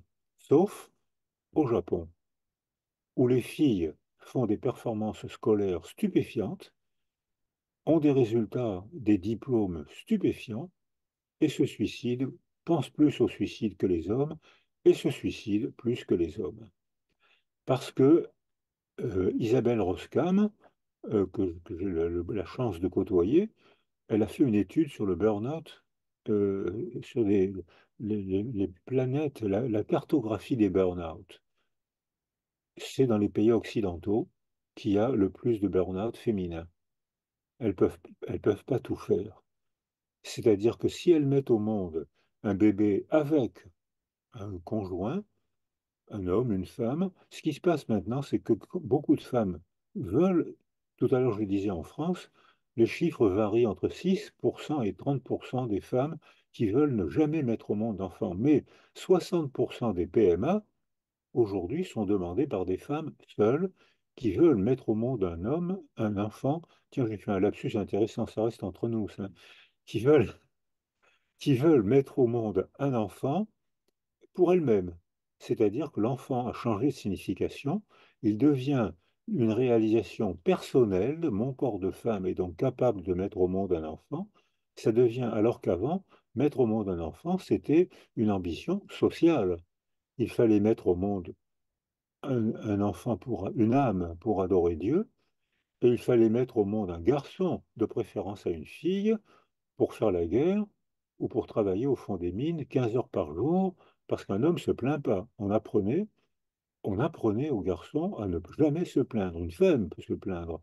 Hein, indolore paria, c'est normal qu'elles souffrent, hein, c'est les femmes, et puis de toute façon, c'est dans la Bible, hein, elles accoucheront dans la souffrance, donc les femmes sont vouées à la souffrance, tant pis pour elles, c'est leur nature, et les garçons sont éduqués pour souffrir, ne jamais se plaindre. Et effectivement, j'ai soigné, j'ai accompagné des hommes qui mouraient de silicose à 45-50 ans et qui étaient descendus à la mine à 12 ou 13 ans, sans jamais se plaindre. Des petits garçons qui descendaient à la mine sans jamais se plaindre. Alors, ces stéréotypes sociaux ont gouverné les familles pendant des siècles et peut-être même, mais après même des millénaires probablement, parce que c'est la pensée paresseuse, c'est la pensée facile. Ce- Or, depuis maintenant que les femmes sont nouvelles, et c'est la première fois dans l'histoire humaine que les femmes sont autorisées, ont la possibilité de devenir des personnes. Jusqu'à la découverte de Semmelweis, les femmes mouraient en France à 36 ans en moyenne. Et quand Semmelweis a découvert la prophylaxie de l'accouchement, tout d'un coup, l'espérance de vie des femmes a fortement augmenté. Et là, et surtout, quand techniquement deux biologistes endocrinologues ont découvert le blocage hormonal de l'ovulation chez les lapines, parce que c'est une époque que j'ai connue, hein, où on portait l'urine de nos, on va dire de nos femmes, on la portait au centre de la guidance infantile à Paris, et on injectait l'urine à une lapine. Une semaine après, on sacrifiait la lapine. Si elle avait ovulé, c'est que notre femme n'était pas enceinte. Si elle n'avait pas ovulé, c'est que notre femme était enceinte. Dès l'instant où, alors il y a eu des débats philosophiques intéressants, nos femmes ne sont pas des lapines, c'est une idée que j'accepte sans difficulté, mais ça voulait dire aussi qu'on ne pouvait pas se servir de l'éthologie animale pour expliquer cette part de la condition humaine. Comme vous m'avez invité à le dire tout à l'heure, ça n'explique que la part biologique de la condition humaine, ça n'explique pas la part des récits dont vous m'avez invité à parler tout à l'heure. Ça, c'est la condition spécifiquement humaine. Mais donc, ensuite, dès l'instant où une loi, il a fallu 40 ans de débat pour autoriser la commercialisation de ce qu'on appelle la pilule, alors que c'est rien. Sur le plan biologique, c'était rien, mais il a fallu des débats philosophiques. Je me rappelle une dame qui était membre du comité central du Parti communiste français, Marie-Paul Vaillant-Couturier, qui militait contre la pilule en disant si les femmes prennent la pilule, elles vont se dévergonder. Eh bien, désespoir, les femmes ne se sont pas dévergondées. Mais euh, en, en prenant la pilule, elles devenaient maîtresses de leur corps. Elles devenaient maîtresses de leur fécondité. Et ça les a beaucoup changées, parce que dès l'instant où la pilule est rentrée dans la culture, les femmes ont pu devenir des personnes et pas seulement des porteuses de bébés. Et ça a complètement changé la représentation qu'elles se faisaient d'elles-mêmes. Donc ça veut dire qu'une invention technologique très simple, le blocage de l'ovulation chez les lapines, a complètement modifié la condition des femmes qui ne se pensent plus de la même manière, donc modifié la condition des hommes qui, s'ils veulent vivre avec des femmes, sont bien obligés à s'adapter aussi aux nouvelles femmes qu'ils ont à côtoyer. Donc les lapines sont à l'origine d'une révolution anthropologique. Je voulais aussi vous poser une question sur la violence totalitaire, mais avant ça, je voudrais quand même vous poser une question sur à quel âge on ne peut plus rien faire pour ces 20 ans. enfants ou pour ces adolescents. Alors, je vous pose cette question parce que je viens de lire un livre sur l'enfance des tueurs en série et donc la journaliste qui a écrit le bouquin donne la parole à deux psys à la fin du livre et un de ces psys dit, ah mais après 3 ans, c'est foutu, on peut plus rien faire. C'est incroyablement faux. Alors là, après 120 ans, d'accord. Après 120 ans, on ne peut plus rien faire. Mais je dirige des groupes. Alors c'est incroyablement faux. J'ai vu des enfants très retardés. C'est des psys qui n'ont rien lu sur les théories de l'attachement. Ça, j'en suis certain. S'ils avaient lu même des articles élémentaires, même celui de Bowlby, ou même le rapport de Bowlby, ou même le livre, c'est des psys qui n'ont pas lu la première année de la vie de l'enfant. Alors là, ils sont coupables. Ils auraient dû être collés à leurs examens. Parce qu'un psychologue ou un psychiatre doit lire la première année de la vie de l'enfant de René Spitz, préfacé par Anna Freud. Donc ces deux psys ne l'ont pas fait, donc ils sont collés. Ils sont, on va les coller rétrospectivement. Donc, donc, Merci pour cette réaction que j'attendais évidemment. ben oui, si vous avez posé la question, c'est que vous espériez cette réponse. Mais on est prêt à argumenter, on a des arguments pour cette réponse. Je travaille depuis que tout le temps, depuis que je suis interne, depuis que j'ai été interne en 65. Vous étiez jeune à cette époque-là, hein, en 65. Même vos parents étaient jeunes aussi, sûrement. Oui, moi j'avais 2 ans, oui. Ah ben quand même. Eh bien, euh,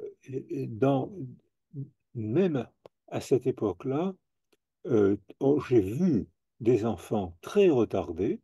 Lorsqu'on réparait, on intervenait sur les trois niches que j'ai proposées de manière didactique, hein, c'est pour faciliter la pensée que j'ai proposé ces trois niches sensorielles, on voit alors la résilience neuronale de manière étonnamment contre-intuitive et étonnamment facile à déclencher, plus quand on s'y prend tôt. Mais c'est vrai, ces deux psys n'ont pas complètement tort. Plus on attend, plus c'est difficile à déclencher. Plus la résilience risque d'être difficile et parfois même de mauvaise qualité. Mais j'ai dirigé des groupes de recherche sur la résilience de personnes âgées. On obtient des résultats, notamment avec la musique, avec le sport, avec les interactions préverbales dans les EHPAD, avec les patients. Alors, on dit aphasique, on a tort de dire aphasique, hein.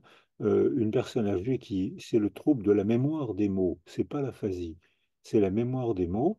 Ils ont perdu, ils n'ont pas accès au lexique, et si on les sécurise, la preuve, c'est que Pierre Lemarquis, qui est neurologue et musicien et musicologue, avec qui je travaille, Pierre Lemarquis montre que quelqu'un qui a une maladie d'Alzheimer, si on lui fait apprendre des mots, il les apprend pas. Si on lui fait apprendre une chanson, il apprend les mots de la chanson.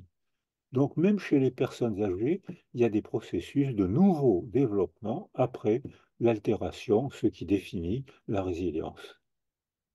Oui, je vais d'ailleurs interviewer bientôt Gérard Mick, qui a écrit un livre sur la musique et la santé. Donc, il est lui-même musicien et il est professeur à l'université de Lyon. Et enfin, il y a aussi toutes ses recherches sur Alzheimer dont il va parler. Mais bien sûr, alors c'est la résilience de la maladie d'Alzheimer, c'est pas la résilience d'un bébé. Il faut adapter. Et d'ailleurs, la résilience d'un garçon adolescent n'est pas la résilience d'une fille adolescente, parce que les garçons adolescents et les filles adolescentes ont un élagage synaptique. C'est-à-dire que les hormones, la modification des hormones fait que le cerveau, à ce stade du développement, fonctionne plus vite avec moins de synapses, moins de neurones. Les filles ont une deuxième élagage synaptique au moment de la première grossesse, encore probablement sous l'effet du remaniement hormonal. C'est-à-dire que les jeunes mamans fonctionnent, leur cerveau fonctionne plus vite avec moins d'efforts que celui des garçons. Donc pour les études, c'est un handicap pour les garçons. Les garçons rattrapent leur retard entre 25 et 30 ans, c'est-à-dire quand les diplômes ont été faits et quand les places sont acquises. Et les filles n'ont rien volé. Elles ont travaillé, elles ont stressé, elles ont été reçues. Sauf qu'elles avaient une avance, dès l'âge de 12 ans, elles ont une avance neuropsychologique de 2 ans sur les garçons. Au point de vue scolaire, c'est énorme. Une fille de 16 ans qui passe, 17 ans qui passe son bac, c'est une jeune femme qui sait ce qu'elle veut, qui sait ce dont elle est capable, ce qu'elle n'aime pas. Un garçon de 16-18 ans, quand il arrive au bac, ne s'intéresse qu'aux choses importantes, c'est-à-dire le football et la drague. Le reste, c'est secondaire pour lui.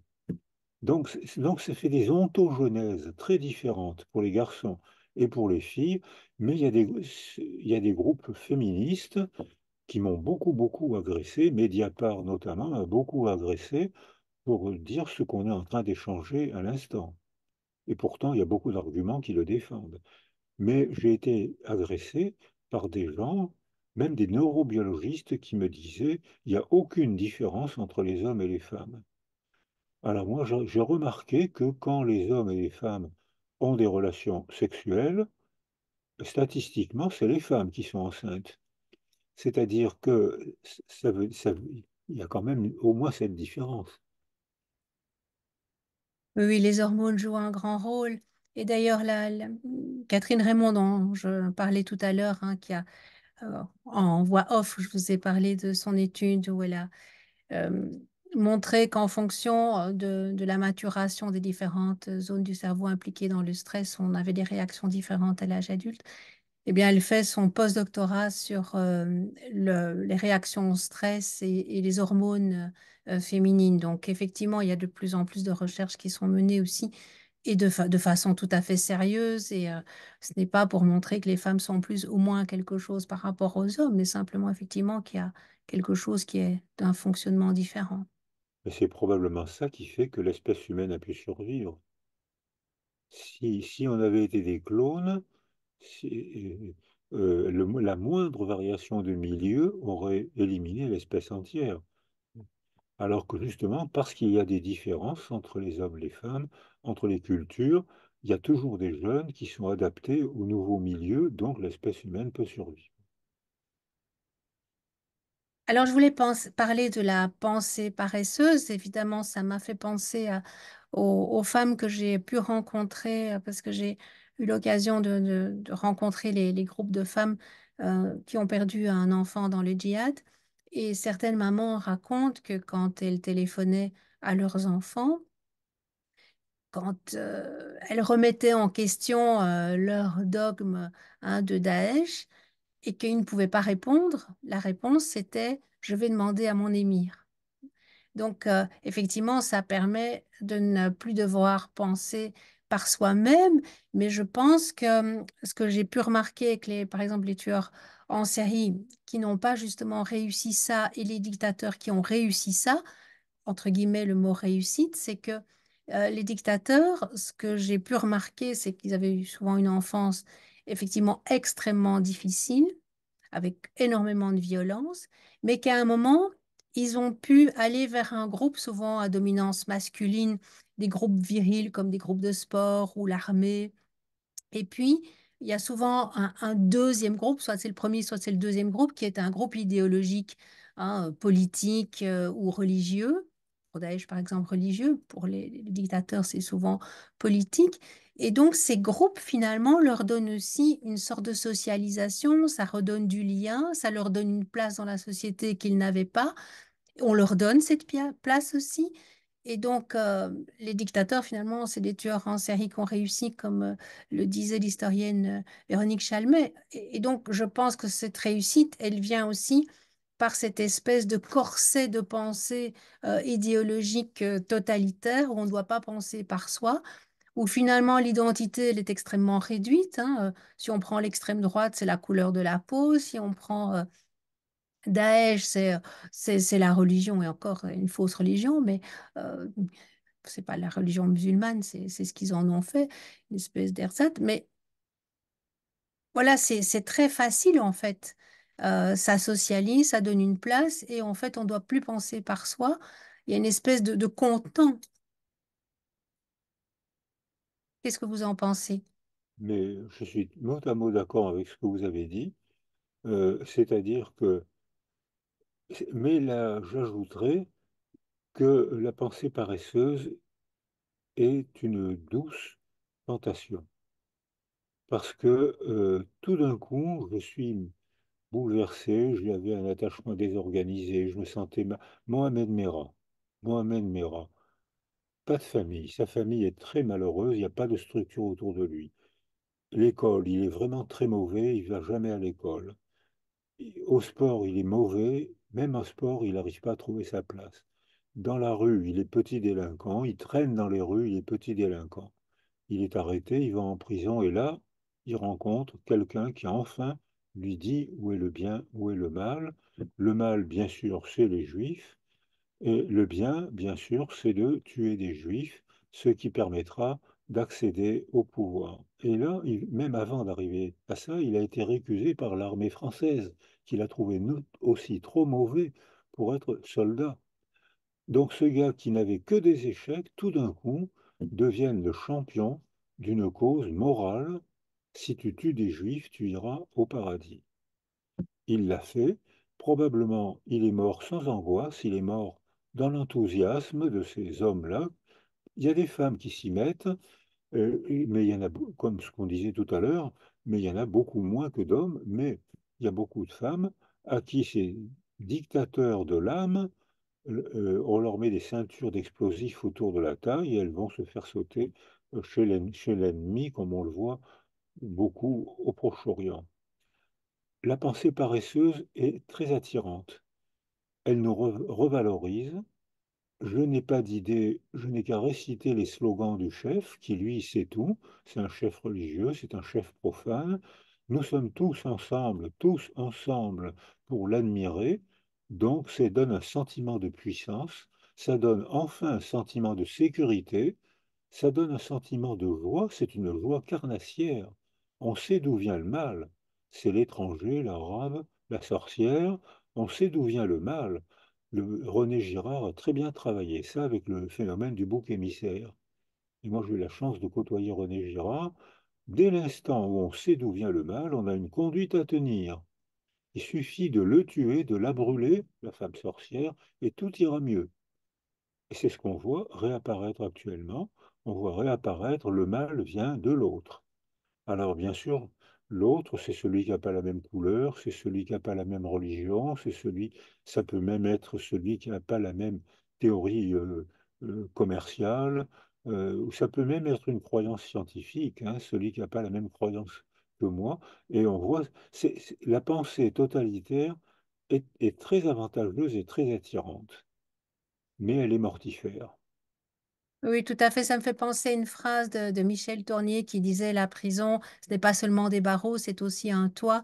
Hein, c'est quelque chose de sécurisant, c'est-à-dire c'est choisir la sécurité par rapport à la liberté finalement. Et Alors, j'habite près de Toulon, où je vais continuer la phrase que vous venez de dire. Le Fort Balaguer était un bagne pour adultes. Et on a des documents où ce bagne était d'une cruauté stupéfiante, stupéfiante. C'est les hommes qui n'étaient pas morts pendant le bagne, qui n'étaient pas majoritaires, ils allaient accéder, ils allaient gagner leur liberté. Beaucoup d'hommes sortaient, étaient complètement désemparés, traînaient autour du fort Balaguer pendant des mois et faisaient un larcin volontaire pour être à nouveau, pour retourner au bagne où ils étaient torturés. C'est-à-dire que, parce qu'ils avaient familiarisé le lieu de la prison, ils savaient vivre en prison et ils ne savaient plus vivre hors de la prison où la liberté est angoissante, puisque c'est nous, hommes libres qui devons choisir et donc être responsables de nos choix. Et ça, c'est angoissant. Alors que, comme le dit Hannah Arendt, quand on perd sa liberté intérieure, c'est sécurisant. Et la liberté intérieure, c'est un acte de réflexion, là, volontaire, qui peut coûter très cher. Hannah Arendt, quand elle a dit Eichmann à Jérusalem n'est pas un monstre, parce que la pensée réflexe, c'était Eichmann a tué 800 000 personnes avec un stylo. Donc c'est un acte monstrueux, donc Eichmann est un monstre. Et Hannah Arendt va à Jérusalem et elle dit mais non, Eichmann n'est pas un monstre, c'est un petit monsieur. Et beaucoup de juifs, dont son mari, lui en ont beaucoup voulu d'avoir dit ça. Elle a été haïe pour avoir dit ça. Je pense pourtant qu'elle avait totalement raison.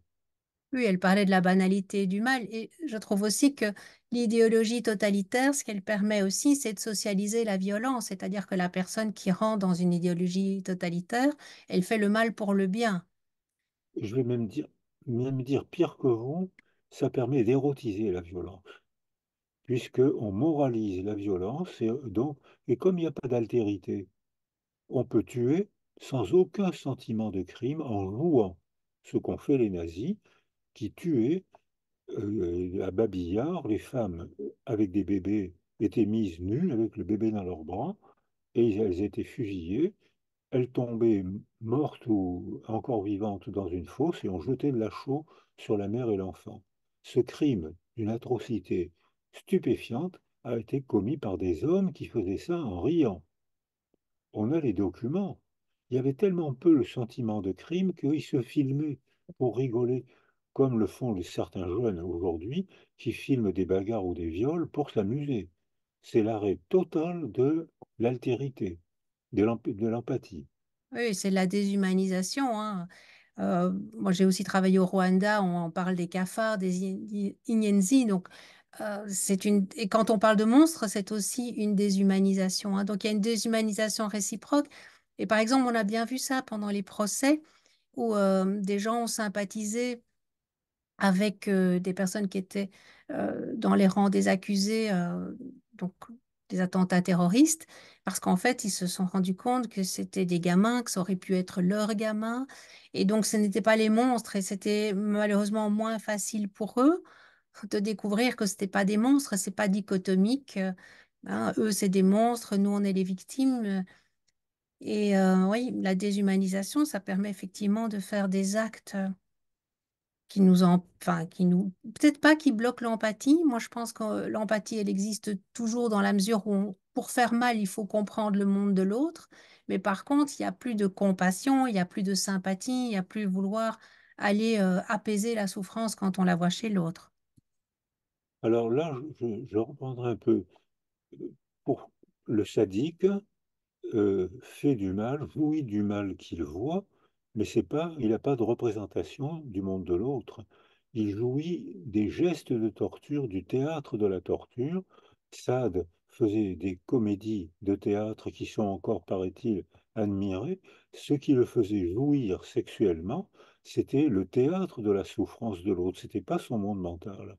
C'est-à-dire que cet argument, là, je l'ai souvent entendu parce que j'ai dit que c'était un arrêt total de l'empathie et on me disait, mais non, on me disait, il a une représentation du monde mental de l'autre. Je pense que quand on déclenche un processus de découverte du monde mental de l'autre, on développe l'empathie et dans ce cas-là, les, les quelques sadiques cessent d'éprouver du plaisir en voyant les gesticulations du monde mental de l'autre, comme ça se fait en Corse, où il y a une prison pour pervers sexuels et on leur montre des scènes de théâtre et beaucoup disent, mais j'ai eu même parmi les gens que je connaissais très bien qui ont été emprisonnés pour crimes sexuels, eh bien, quand je les revoyais, ils me disaient, je n'avais pas compris à quel point ça les faisait souffrir. Je m'amusais, je jouissais de leur gesticulation théâtrale, ça m'amusait beaucoup et ça me faisait jouir sexuellement. Donc il y a quand même, je crois, il n'y a pas d'altérité.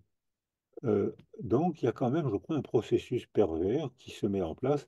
Mais ce que vous avez dit, c'est un reproche qu'on m'a souvent fait, mais je crois quand même que c'est pas une bonne critique.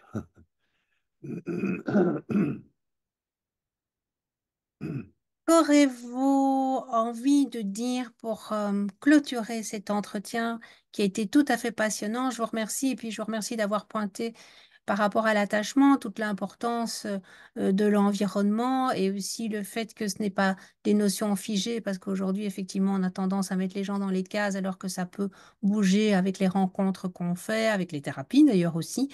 Hein, Et donc ça, c'est vraiment pour moi précieux dans tout ce que vous avez dit. Et donc, je vous laisse maintenant le mot de la fin.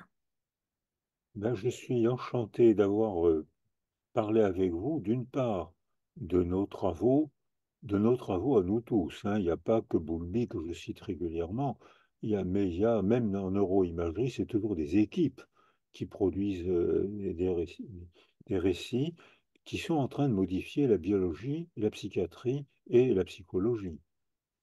La psychologie plus que la psychiatrie d'ailleurs, parce que la psychiatrie est en immense difficulté actuellement. Les jeunes ne veulent plus faire psychiatrie, alors que les femmes marchent en bataillon serré pour devenir psychologues. Et que, c'est un grand progrès. Mais je pense que le progrès peut venir aussi des artistes.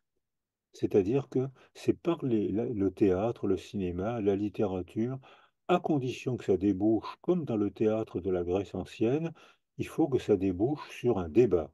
Si ça débouche, alors comme vous l'avez dit, si les théories de l'attachement se figent, elles vont se transformer en récitation. Donc c'est le contraire des théories de l'attachement. Si au contraire on discute d'un exposé, si on discute d'une pièce de théâtre, alors là, on fait vivre la psychologie et la psychologie devient évolutive et là, on entre dans le monde de la réflexion, de la liberté intime dont on a parlé à propos de Hannah Arendt. Non, non, merci de m'avoir posé ces questions, merci de m'avoir invité à bavarder avec vous. Merci beaucoup. C'est moi qui vous remercie. À bientôt. À bientôt. Au revoir.